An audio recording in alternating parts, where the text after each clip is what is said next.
다시 한번 인사드리겠습니다. 서울교육대학교 변수준영입니다. 오늘 이렇게 뜻깊은 자리에서 식물윤리 또 식물의 전원성 선언과 관련된 말씀을 드릴 수 있게 된 데 대해서 인간식물 환경학회 굉장히 감사드리고, 저 개인적으로는 굉장히 이 자리가 뜻깊은 자리인 것 같습니다. 우리 지금 회장님 취임하신 이혜경 회장님하고 실은 한 10년 전에 같이 연구를 좀 했었던 인연이 있었고요. 그래서 식물 윤리에 대해서 한 10여 년 전에 처음 연구를 하면서 그 연구의 어떤 성과를 오늘 볼 수 있는 날이지 않을까 생각이 또 개인적으로 굉장히 감회가 됐습니다. 그리고 우리가 이제 생명의 존엄성이라는 말을 할 때는 굉장히 자연스러운데, 식물의 존엄성이라는 말을 할 때는 뭔가 이게 심리적으로 좀 스트레스홀드가 좀 있죠. 식물하고 존엄성 사이에 연결할 때 이게 자연스럽게 생명의 존엄성으로 넘어가지 않는 그 어떤 심리적인 장벽이 있습니다. 저희가 10여 년 전에 동물 윤리를 이야기할 때도 그때 제가 들었던 이야기가 무슨 얘기였냐면, 사람의 권리도 사람의 복지도 아직 안 되는데 어떻게 동물의 권리 복지를 이야기하니 라는 이야기를 많이 들었거든요. 그런데 지금 이제 어느덧 우리들은 동물의 권리에 대해서 기본적인 인식이 많이 확장되어 있는 것을 볼 수 있습니다. 지금 이제 제가 말하는 심리적인 어떤 그 스트레스홀드의 경우에서도 지금 우리가 식물의 윤리, 식물의 복지, 식물의 존엄성을 이야기할 때도 아마 이제 지금 이 논의를 통해서 아마 좀 더 이렇게 확산될 수 있는 좋은 계기가 되지 않을까 하는 생각이 듭니다. 그리고 제가 이쪽을 연구하면서 살펴봤을 때 이렇게 식물의 존엄성으로 조항별로, 항목별로 이렇게 선언문의 형태로 제시된 건 제가 보기엔 세계 최초이지 않을까 싶습니다. 그래서 나는 굉장히 중요한 의미가 있는 날이라고 생각합니다. 먼저 또 한 가지 양해의 말씀을 드릴 게, 자료집에 실려 있는 내용은 이제 제가 10여 년 전에 부터 시작을 했던 식물 윤리에 대한 윤리와 관련된 내용들이고요. 아무래도 오늘 식물의 존엄성 선언이 가장 중요한 내용이기 때문에 오늘은 그 식물의 존엄성 선언문의 기초에 대한 연구, 그래서 제가 앞부분을 만들어서 전문의 내용하고 그 다음에 기존에 우리가 이제 그래도 식물 윤리에 대해서 어떤 연구들이, 식물의 존엄성과 관련된 국내외 연구들이 어떤 것들이 있는지를 좀 살펴보는 정도로 저희 발표를 할 예정입니다. 그리고 이제 그 뒤에 원칙이나 내용에 대해서는 또 다른 연구자분들이 발표해 주실 것으로 믿고 있습니다. 저의 발표의 내용은 이렇게 되어 있습니다. 그래서 식물의 존엄성 선언문의 내용과 형식을 먼저 좀 살펴보고요. 그 다음에 식물 윤리가 아마 저희 자료집에서 보시면 알겠지만은 동물 윤리는 있는데 왜 식물 윤리는 없을까? 이게 제 물음의 출발점이었던 것 같습니다.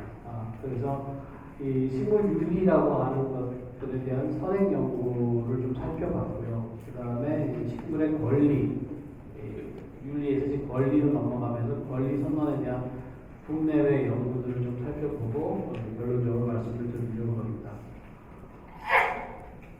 식물의 존엄성 선언문의 구조는 크게 전문과 4개의 장으로 구성되어 있습니다. 그래서 1장은 식물의 의미와 가치를 설명하고 있고요. 2장은 식물 존중의 기본 원칙, 그 다음에 3장은 적용 원칙, 그 다음 4장은 요즘 핫한 트렌드가 되고 있는 반려식물에 대한 원칙들을 담고 있습니다. 그래서 아마 저희 자료에 같이 곁들여진 선언문의 내용을 같이 보시면서 더 좋을 것 같습니다. 그래서 어떻게 보면은 지금까지 이쪽 분야, 식물 철학, 식물 인문학, 식물 윤리에 대한 모든 연구들을 총망라하면서도, 그리고 가장 최근의 동향까지 담으려고 노력을 했다라고 저희 연구팀은 말씀드리고 싶습니다. 전문의 내용을 보시면요, 크게 3개의 패러그래프로 구성이 되어 있습니다. 아마 다른 부분들은 안 읽겠지만 전문이니까 제일 중요한 부분입니다. 있습니다. 얼굴이기도 하고. 그래서 이 전문의 내용을 제가 여러분들께 한번 낭독의 시간을 갖도록 하겠습니다. 전문의 첫 번째 시작은 지구로부터 시작이 됩니다. 지구에 살고 있거나 살게 될 모든 생명체에게 생태계의 지속은 매우 중요하다. 그래서 생태적 지속 가능성을 이 가장 최고의 가치로 또 당위적 근거로서 제시를 하고 있습니다. 우리는 인간과 인간이 아닌 존재의 관계에 대한 윤리적 고려의 필요성을 느끼고 이 부분은 현대 윤리학의 가장 큰 특징 중에 하나가 바로 지금 말씀드린 내용입니다. 다시 말해서 윤리는 원래는 인간과 인간의 관계에 대한 우리의 사고 담론입니다.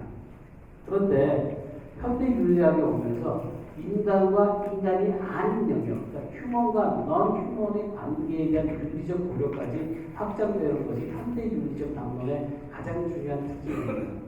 제가 관심 갖고 있는 또 다른 하나의 분야가 인공지능 윤리입니다. 인공지능 윤리도 보면 인공지능이라는 건 우리 인간이 만든 그런 대상물이거든요. 근데 예를 들어서 우리가 세탁기 만들어 놓고 세탁기 윤리가 필요하다 이런 얘기 안 하는데 인공지능은 우리가 만들어 놓고 샘 알트만 같은 오픈 AI CEO 같은 경우는 자기가 만들어 놓고 자기가 만들어 놓고 무섭다고 너스를 해주죠. 그리고 이제 전 세계적으로 인공지능에 대한 윤리적 법적 규제를 해야 한다는 쪽으로 지금 방향이 선회되고 있는 것으로 알고 있습니다. 하물며 이렇게 인공지능이 우리가 인간이 만든 인공물에 대해서까지도 윤리를 이야기하는 시점까지 왔다는 거죠. 그래서 이 휴먼과 넌 휴먼의 관계에 대한 윤리적인 고려, 생태적 지속 가능성과 인간과 넌 휴먼의 관계에 대한 윤리적 고려, 이걸 통해서 생명체의 존중받을 권리를 도출해야 되겠다. 이것이 이제 저희 첫 번째 전문의 구의 정신입니다. 그래서 우리는 인간과 식물의 존중과 배려의 관계에 대한 새로운 인식을 가지고 종과 개체로서의 식물의 존엄성을 요청한다. 이게 저희가 내일 처음에 강조하고 싶었던 내용이라고 말씀드리겠습니다.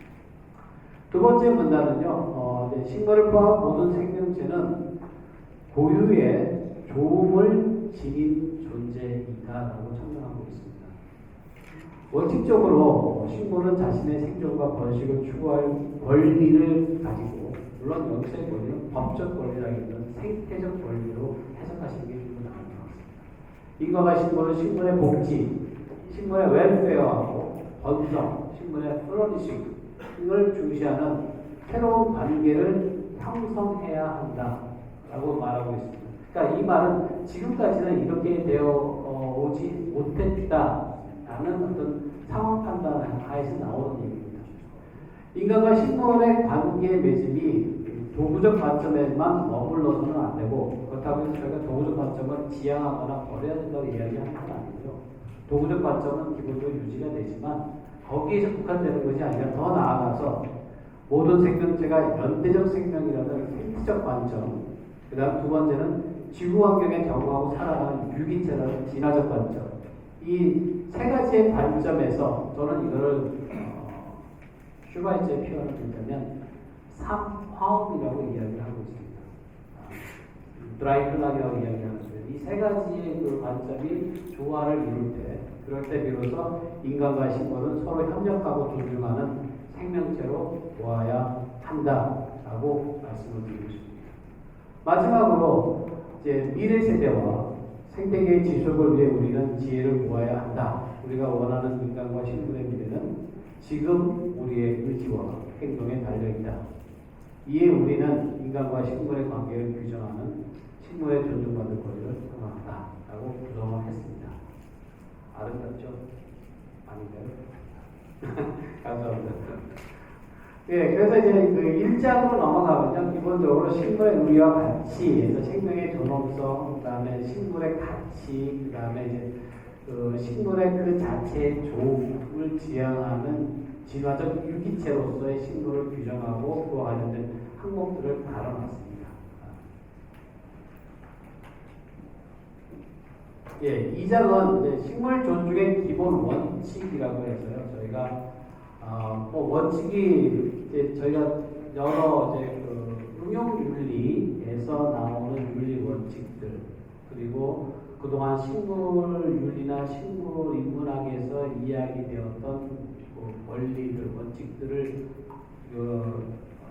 귀납적으로 살펴보면서 저희가 추출한 원칙은 크게 6가지의 원칙입니다. 이 기본 원칙은 존중의 원칙부터 악행 금지, 선행, 비례, 그 다음에 종의 정의, 여기서의 정의는 definition이나 justice의 문제입니다.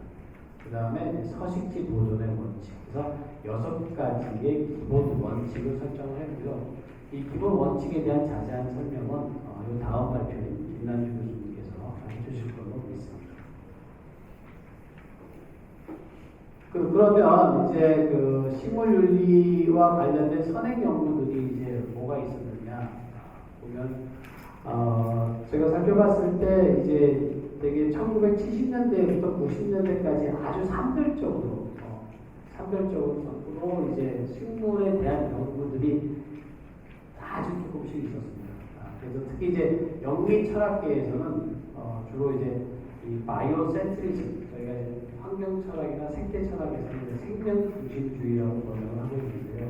바이오센트리즘의 맥락에서 이런 식물의 지위, 권리 등에 대한 문제에 항구적 관심이 제기됐고, 식물과 윤리적 논쟁을 이제 촉발하는, 시작하는 그런 단계라고 보시면 될 것 같습니다. 대표적인 그 학자들로는 뭐 에드필드나 폴 테일러 같은, 혹은 크리스토퍼 스톤 같은 연구들이 이제 이런 연구 내용들이 있고요. 여기서 에드필드 같은 경우에는 이제 가장 많이 이제 식물 윤리에 쓰이는 이 플로리싱의 개념을 이렇게 정의를 내렸습니다. 개별 생명체의 종의 특성에 부합하는 정상적이고 생명력 넘치는 최적의 생명 활동의 상태, 이게 바로 플로리싱이다 라고 이제 정의를 내리고 있고요. 그 이후로 이 플로리싱 개념이 식물 윤리에서 굉장히 중요한 가치로 제기가 되고 있습니다. 폴 테일러 같은 경우에는 Respect for Nature라는 저서에서 그 자신의 고유한 조음, 저희가 아까 저희 전문에서 했던 그 고유한 조음에 대한 그걸 생명 존중의 어떤 중요한 근거로 제시를 하고 있습니다. 이런 이제 그 생명 중심주의적 연구에서부터 약간의 변화가 생깁니다. 그래서 2000년대 초반에 주로 이제 연구물들이 몇 가지가 나왔는데, 저는 이제 이거를 이제 식물 중심적인 식물윤리다. 아까는 이제 생명 중심적, 혹은 생태적, 혹은 환경철학적 식물윤리라고 본다면, 요거는 이제 식물을 오롯이 이제 그 타겟으로 삼고 있는 연구들이 나오게 됩니다. 특히 이제 독일어권 철학계에서 독일과 스위스에서 이제 이와 관련된 연구들이 2000년대 초반에 나오고 있습니다. 대표적으로는 이제 베르너 잉엔지비라는 이제 학자가 2001년도에 쓴 슈피트에 대한 플란젠 제헬레라고 해서 식물 영, 플란젠은 식물이고요, 제헬레는 영혼이라는 뜻입니다. 그러니까 식물의 영혼의 역사, 그래서 철학적이고 생물학적인 기획인데 고대부터 현대까지 시대적으로 식물의 영혼의 역사에 대한 연구 결과물입니다. 그래서 식물 지위에 대한 철학적인 교리의 장을 연 책이다라고 저는 보고 있습니다. 두 번째는 이제 안젤라 칼호프라는 학자는 2002년도에 프린시피에 대한 플란젠, 플란젠은 이제 독일어로 식물이고요, 에틱은 윤리입니다. 그러니까 플란젠 에틱, 식물 윤리의 원칙들. 그래서 부제가 더 마음에 드는데 플란슬리겐 레벤스라고 되어 있습니다. 식물적 삶이거든요. 우리가 되게 식물적하고 굉장히 이렇게 좀 정체되어 있고, 어떻게 보면 이제 정적이고 이제 이런 어떤 그 뉘앙스를 가지고 있는데, 저는 이런 식물적인 삶, 그러니까 아리스토텔레스가 행복을 이야기할 때 마지막에 가서 한 이야기는 관주적 삶이에요. 저는 그 관주적인 삶이 식물적 삶과 굉장히 연결될 수밖에 없다는 생각을 가지고 있습니다.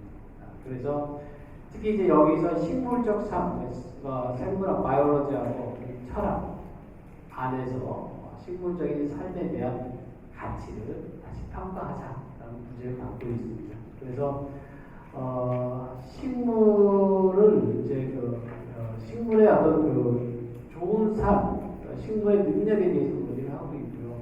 좀 이게 워낙 폰트가 작다 보니까 좀 클리어하지 않습니다. 죄송합니다. 말씀드리고 여기서도 이제 번성이라는 플러리싱이라는 개념을 사용하고 있고요.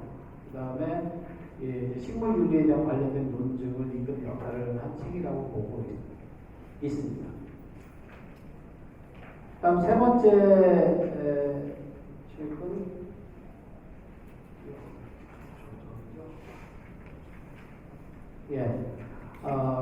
카로프하고 디파울라 쉐르 휴머가 만들어냈던 2018년이나 이제 2000년 초반에 그 논의가 이제 시작이 됐고 이제 아마 이제 세계 여러 곳에서 연구들이 이루어지기 시작했고 그러면서 2018년에 와서 이제 플랜트 에틱스라고 해서 컨셉트 앤 어플리케이션 식물 윤리 개념과 적용이라고 하는 책이 책이 나왔습니다. 그래서 연구팀에서도 이제 이 책을 구매해서 같이 이제 분석을 해봤고요.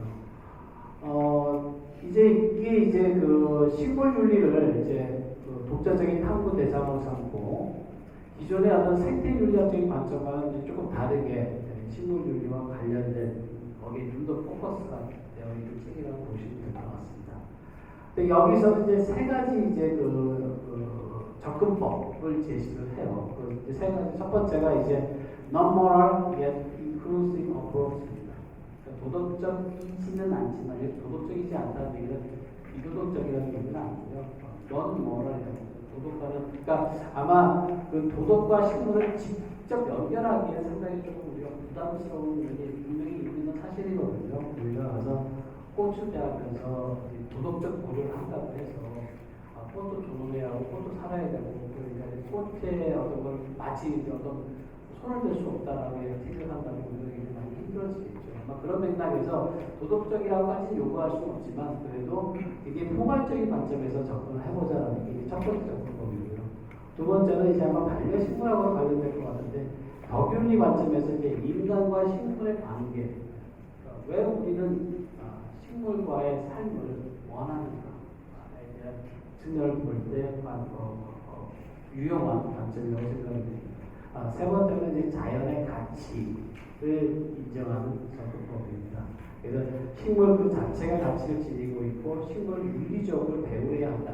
물론 식물을 윤리적으로 배우해야 된다는 게 사람처럼 윤리적으로 배우하는 거하고 다른 맥락이겠죠. 그래서 이제 맥락적 이해가 좀 다르긴 합니다. 그러면서 이제 여기서 이야기하는 핵심 가치들이 인테그러티나 플로리즘 등이 제시가 되고 있습니다.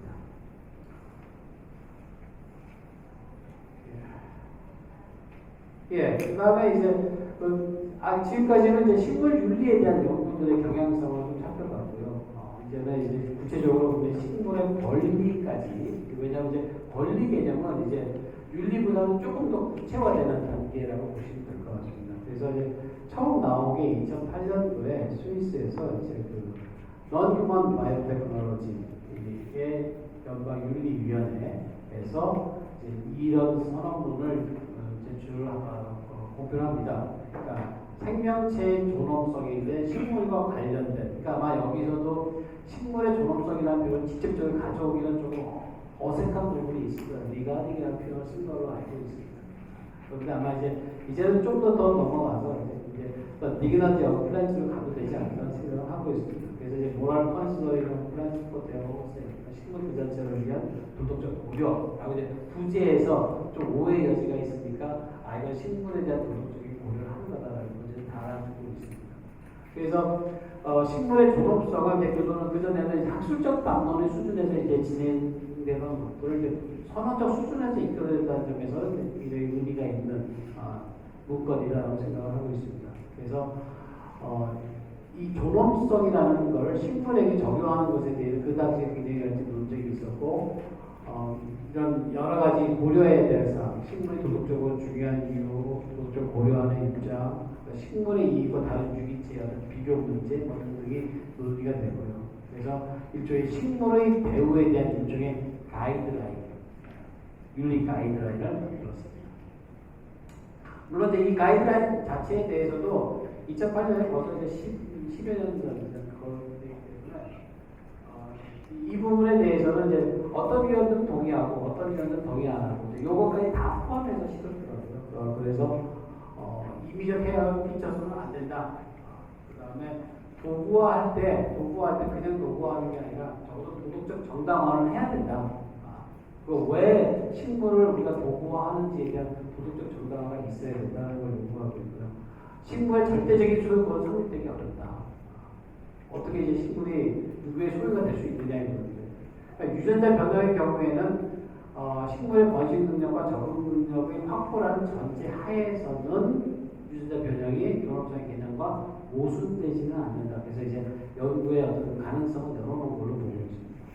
특허에 대해서는 좀 논란이 계속 많죠. 이거는 생명윤리에서 특히 동물윤리에서도 특허가 굉장히 중요한 문제가 되고 논란거리가 되고 있습니다. 과연 동물이 특허의 대상이 될 수 있겠느냐. 그 논의와 같은 맥락으로 식물의 경우에도 이 특허의 대상이 될 수 있는지에 대한 논란이 굉장히 많이 제기되고 있는 것으로 알고 있습니다.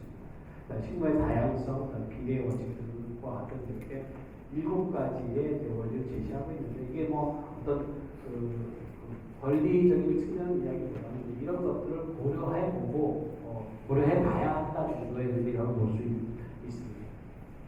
그래서 이제 요게 이 위르드 데크라트 플란트 식물에 있어서의 피조물의 존엄성, 위르데라는 논리적 표현을 가지고 왔습니다. 그래서 여기서 이제 5단계의 질문을 제시하는데요.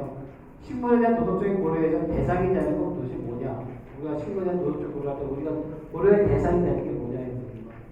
식물 자체를 위한 도덕적인 고려가 정말 가능한 거냐? 그 다음 세 번째는 식물에게 좋은 것과 나쁜 것이 과연 있는가? 그 다음 4단계에서는 식물을 죽이거나 식물의 성장을 침해하는 것에 대한 정당화가 필요하냐? 그 다음 5단계에서는 식물이 자신만의 고유한 조음을 갖고 있느냐?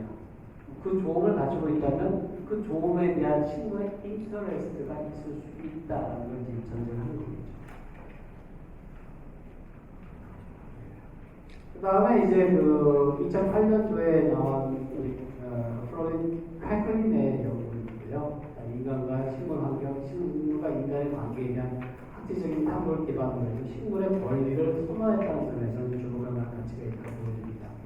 그래서 여기서 이제 제가 말씀드리고 싶은 거는 되게 식물윤리 처음 얘기하면 아니 식물을 어떻게 사람처럼 윤리적으로 어떻게 돼? 라고 하는 분들이 생기는데요. 여기서 이 부분을 읽어보시면 좀 이해하지 않을까 싶습니다. 읽어보겠습니다.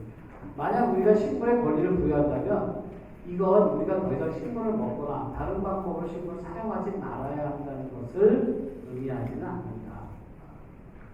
이는 동물의 권리를 인정하는 것이 먹이사슬에서 동물을 제외하는 것을 의미하지 않는 것과 마찬가지다. 식물의 권리를 인정하는 것은 식물의 고유성을 존중하고 그걸 다루는 데 있어서의 한계를 인정한다는 것을 의미한다. 그러면 이제 여러분들의 식물의 윤리라는 것은 이제 어떤 것인지에 대한 어느 정도의 느낌은 가지실 수 있을 거라고 생각이 듭니다. 그래서 이제 여기서 생식권, 독립권, 진화의 권리, 진화권, 종으로서의 생존권, 연구와 개발의 권리, 특허를 받지 않은 권리라는 6가지의 권리를 제시를 하고 있습니다. 그래서 이제 자료가 좀 클리어하지 않네요. 책 내용입니다. 그런데 국내 연구도 이제 전혀 없지는 않습니다. 10여 년 전에 저희가 식물 윤리와 관련된 프로젝트를 했을 때, 저는 이제 제가 그때 썼던 논문이 식물의 도덕적 지위에 관한 연구, 그래서 이제 성장과 스트레스 개념 중심으로 하는 논문을 발표를 했습니다. 그래서 여기서 식물의 삶의 현장에서 성장하고 스트레스의 의미를 밝혀보고, 이 성장이라고 하는 개념이 가지고 있는 기술적, 테크니컬, 그러니까 디스크립티브한 성격하고 노마티브, 규범적인 성격, 가치 판단적, 당위적 성격, 이 2가지를 다 가지고 있어야 된다. 라고 얘기를 하고 있고요. 그 다음에 저는 여기서 요나스적 책임 모델을 가지고 식물에 대한 인간의 윤리적 고려에 대한 이야기를 하고 있습니다. 그러니까 짧게 말씀드리면 몇 시까지 얘기해야 되고요.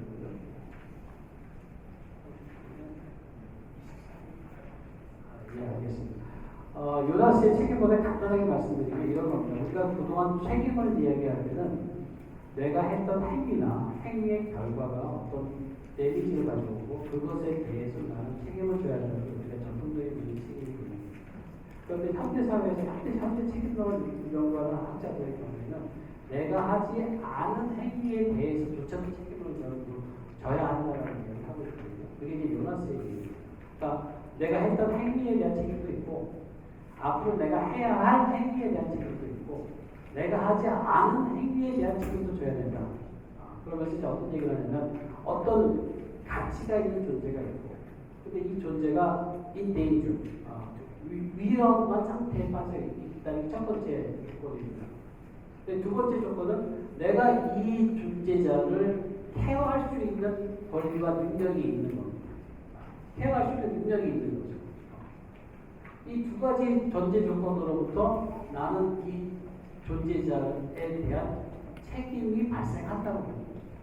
내가 이 존재자를 위험에 빠뜨리거나 어떤 위기에 빠뜨리였느냐 아니었느냐는 중요한 사항이 아니라는 거죠.